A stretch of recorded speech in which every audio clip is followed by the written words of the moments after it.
High Minister Zalthor stared out the viewport of the Imperial command ship Vigilance, awaiting the return of the fleet from their attack on the human homeworld. When the primitive humans had refused to submit to the will of the ascendancy, sending their pathetic ship in foolish defiance, the only logical response was to put them in their place. The humans would learn that resistance was futile against the vast war machine of the ascendancy. Zalthor had dispatched a full battle group of 100 ships to rain fire down upon the humans' planet, destroying their paltry defenses and crushing their will to oppose the ascendancy. The planet's resources would be strip-mined, its people enslaved, and any further resistance ruthlessly stamped out. This is how all were treated who defied the will of the ascendancy. The humans would serve as an example to any who might consider following in their footsteps. After weeks of travel through hyperspace, the fleet had reached the humans' home system. The primitive species had but a single planetary defense station in orbit, and a ragtag assemblage of system patrol craft. They posed no threat to the vast warships of the ascendancy. The humans' defiance would be rewarded with annihilation. A flash of light heralded the return of the fleet, right on schedule. Zalthor allowed himself a smile. By now, the human homeworld would be a smoldering ruin, its people crushed beneath the boothiel of ascendancy forces. This upstart race had dared challenge their betters, and were now paying the price. But as the fleet dropped out of hyperspace, Zalthor froze in shock. The 100 ships he had sent were nowhere to be seen. Only a single, heavily damaged cruiser stood before him, its hull breached and blackened by weapons fire. "High Minister, we are being hailed by the cruiser," reported his comms officer. "Put it through," said Zalthor, dread mounting within him. What could have gone wrong? The view screen flickered to life, revealing the battered bridge of the cruiser. The officer in command sat slumped in his chair, his uniform torn and stained green with blood. "High Minister," he rasped, clearly clinging to life by a bare thread. "The fleet. Annihilated. Humans." He shuddered and went limp. The transmission ended abruptly. Zalthor stood in horrified silence. Annihilated? The entire battle group destroyed by the humans? How was this possible? He whispered a prayer to the ascendancy's gods, hoping desperately that this was some terrible mistake. But in his hearts he knew the truth. Somehow, against all reason, the humans had defeated a force 100 times their strength. They had taken the full fury of the ascendancy's fleet and thrown it back in their faces. The implications were terrifying. This unknown race possessed power far beyond what they had revealed. Power great enough to smash a fleet built to cow worlds into submission. Zalthor sank into his command throne, mind racing. The humans had proven they could defeat any force sent against them, and the ascendancy had just given them cause to seek vengeance. A warning siren jerked him from his panicked thoughts. "High Minister, multiple hyperspace signatures, they're coming in fast." Space rippled before them as a flotilla of strange ships appeared. Zalthor had never seen their like before, all sharp angles and glowing thrusters, but there was no mistaking their course. They were heading right for the Vigilance. "Raise shields. Arm all weapons," Zalthor shouted, but deep down he knew it was already too late. The human ships opened fire, unleashing a terrifying barrage.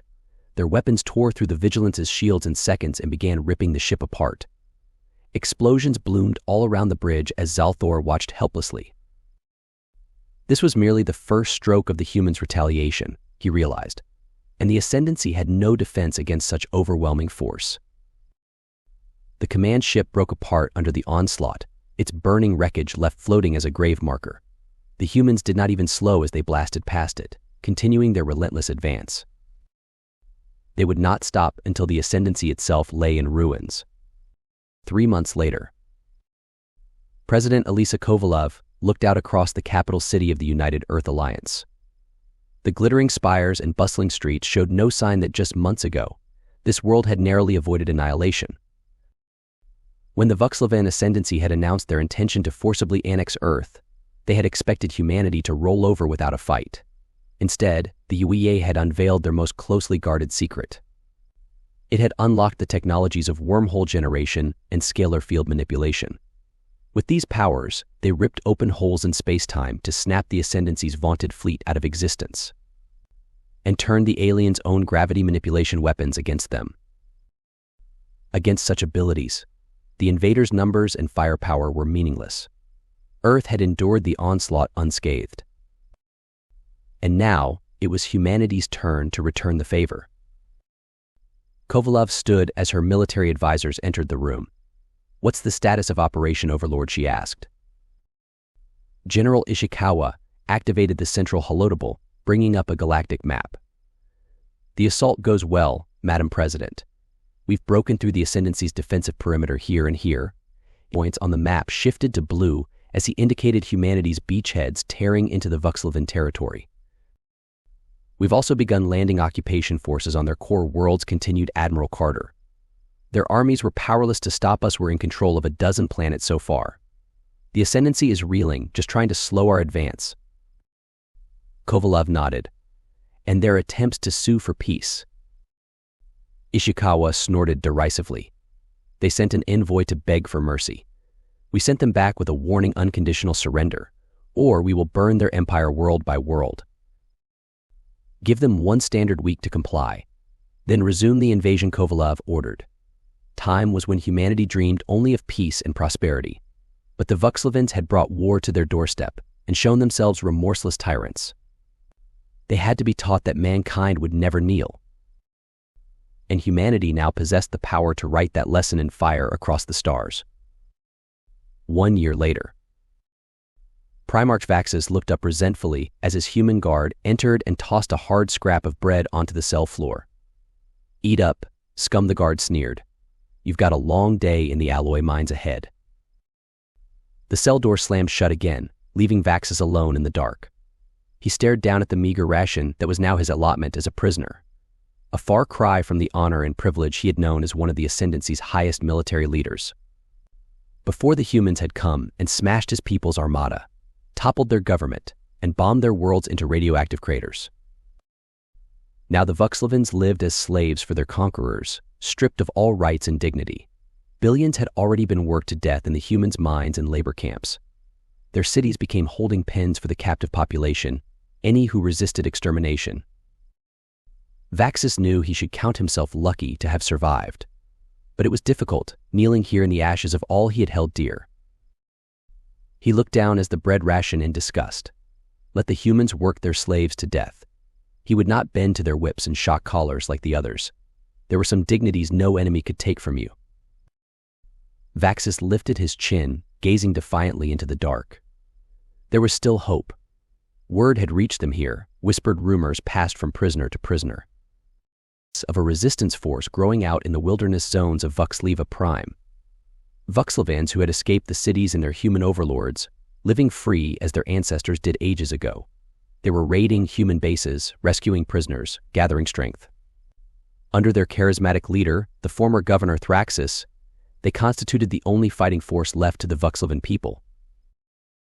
The Ascendancy had fallen, but its spirit lived on in the hearts of those still willing to resist. One day they would again strike back against the human occupation. Until then, Vaxis would keep his own flame of hope alive. He would endure any hardship, brave any suffering the humans inflicted. He would not let them break his will. The Vuxlovan species had survived ice ages, asteroid strikes, wars ancient beyond reckoning. Their spirits were older and stronger than these upstart humans could comprehend. They would endure, and someday rise again. Vaxis repeated this litany to himself through the long, grueling nights. His faith was rewarded one day when a commotion outside drew the guards away, and he found his cell door unlocked. Outside stood one of the resistance fighters, who beckoned urgently for Vaxis to follow. At long last, he was free. The resistance had come for him. His heart swelled with joy as he stepped over the bodies of his former guards. Today, he took the first steps on the long road to liberation, toward the day when Vuxlovans once more ruled the stars and humanity kneeled in chains before them. That glorious dawn was still far off. But looking around at his escaped comrades, their eyes hard with grim determination, Vaxis knew they would find the strength for this journey. However long the night, the day would come when their people saw the sun rise over a galaxy free of human oppression. The flame of resistance had been reignited, and it would not be extinguished again.